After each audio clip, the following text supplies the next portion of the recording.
presented by Maithili Gaurav. बोला बोला दुर्गा मैया की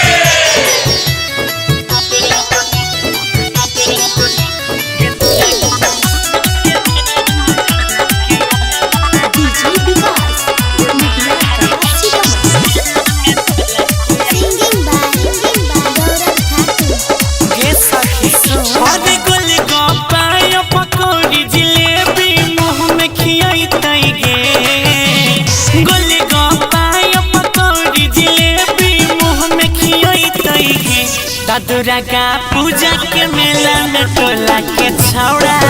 मिले अइते गे दुर्गा पूजा के मेला में टोला के यादवा मिले अइते गे कौन कहने रहे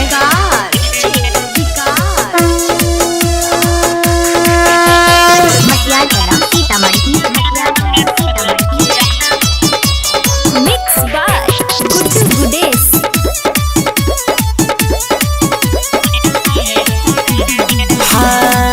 मेला में घूमते हमारा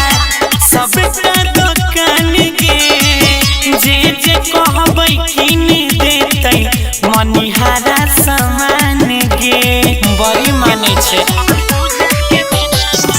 मेला में घूमते हमारा सबका दुकान के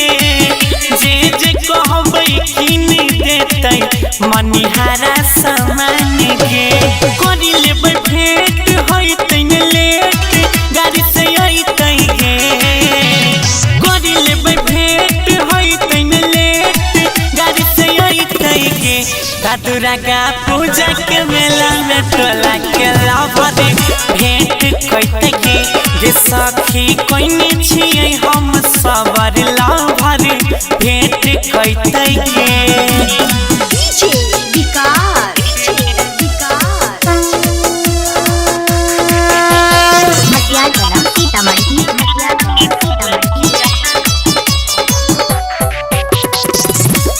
गणपति रिकॉर्डिंग स्टूडियो भवानीपुर. मैया के दर्शन दाना मिल करबै साथ गे फोटो खींचबै संग में करबै कुछ बात गे मैया से कहबै जोड़ी बनाए दिए गे मैया के दर्शन दाना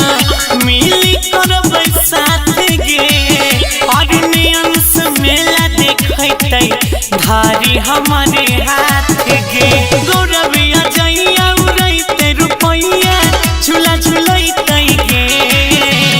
कुंदन बादल उड़ैते रुपैया झूला झूलैते गे भवानीपुर के मेला में टोला के छौड़ा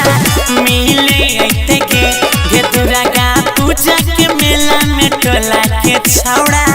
मिले अइते गे तोरो ले लाजबो मिलाए देबो. Ganpati recording studio Bhawanipur.